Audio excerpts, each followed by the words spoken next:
Hello, I'm Andrew Smith, and welcome to Module 1 of How to Create a Business Plan in Less Than a Day.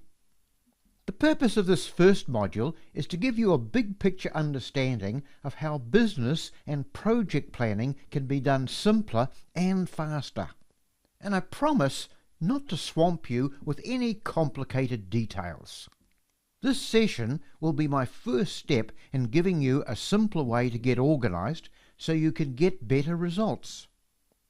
Before you and I get into the core of this explanation, I need to briefly cover 2 points that should make this material better for you.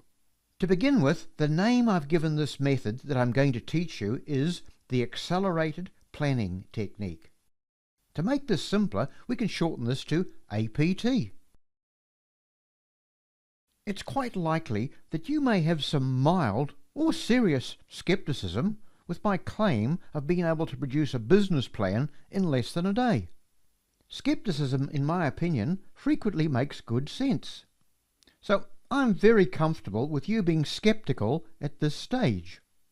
I see it as my job to present the how-to information to you as clearly as I possibly can. You can then be the final judge. Now, is that a fair deal? With those 2 items covered, let's get into the essence of this session. In a moment, I'm going to walk you through the contents of a typical APT-style business plan.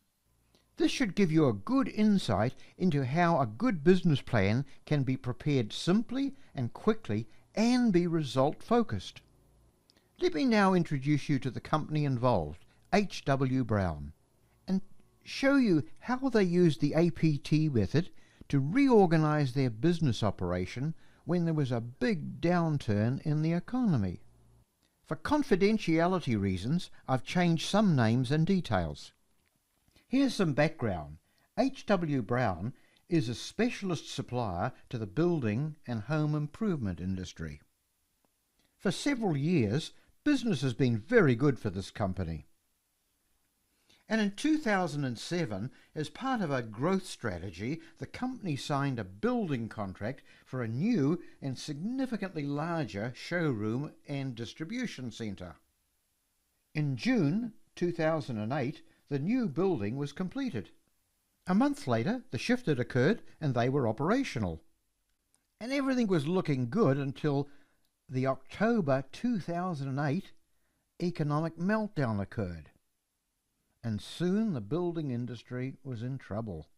For Ted Brown, the managing director, this was a major shock and a personal setback. You see, the new building and the expansion was all Ted's idea. To add to his problem, his operational manager had decided to resign. Ted was not a happy man. However, he's not a man who accepts defeat easily, and soon he has his mind in gear to work out a survival plan. He arranges for his management team, their accountant, and a trusted advisor to spend a Saturday doing some accelerated business planning. This turned out to be a very productive session, and I'll show you what they came up with in just a moment. This is where I want to use a bit of special license and involve you into the story. Now, this may require you to use a little bit of imagination.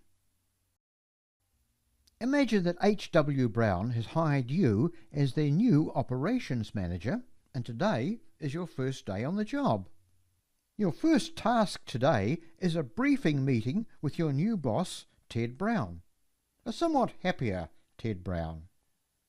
After welcoming you on board, Ted explains that he wants to orientate you by walking you through their new business plan. Oh no!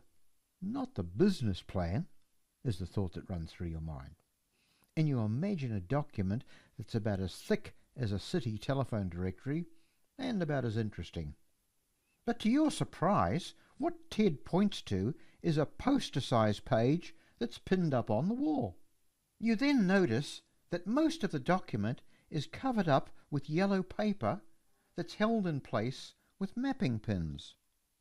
Ted points to the top of the large page and breaks the silence, saying, "Imagine that this box at the top represents our complete new business plan.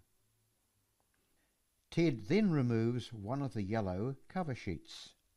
Ted then explains to you that their new business plan is quite simple and just focuses on the 4 key performance areas of the business.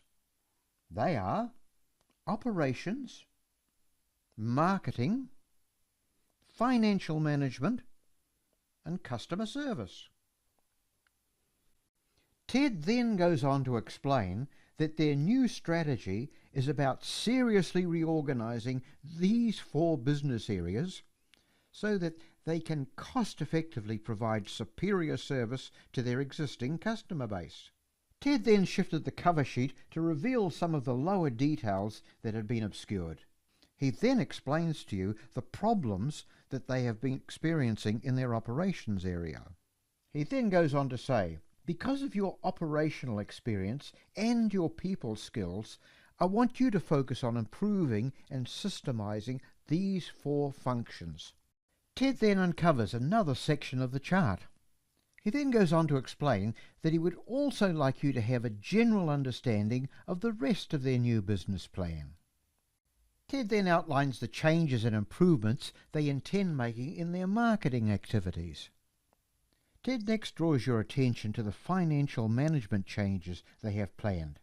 He talks about break-even reporting and why it's necessary. He also outlines what they will be improving in the areas of profit reporting, cash flow management, and tighter procedures for capital expenditure. Ted then completely uncovers the chart and draws your attention to the last 2 of the smaller boxes. While Ted is explaining the issues involved here, you glance at the wall clock and think with some amazement, gee, in less than 15 minutes I've had their business plan explained to me, and it's understandable. You also think to yourself, it's all on one page and the visual format is different. Now, so far, Ted has only given you a verbal explanation of what the plan is about, and you are curious to know about the action plans, so you ask Ted to explain. To answer your question, Ted hands you a blue ring binder. He then explains that for each box on their visual business plan, there is a page in the ring binder to cover the strategy specifics or action plans. Now that completes the simplified explanation. In a separate session, I'll show you the specifics of how this method simplifies the creation of action plans.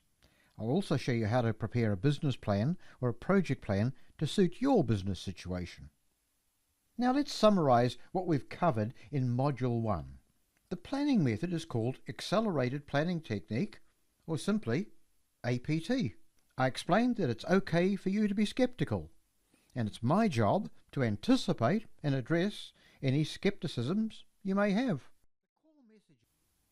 The core message of this session was that the APT planning method works by visually breaking down a big plan down into simpler, smaller, and doable chunks. Now here's a side note. From time to time, you may need to communicate your plan to others. I think you'd agree that this visual planning approach makes this task simpler and clearer. So what's next? The focus of the next module will be about giving you some basic knowledge so you can make a start on creating a business or a project plan of your own. Well, that's all for now. I look forward to working with you again soon.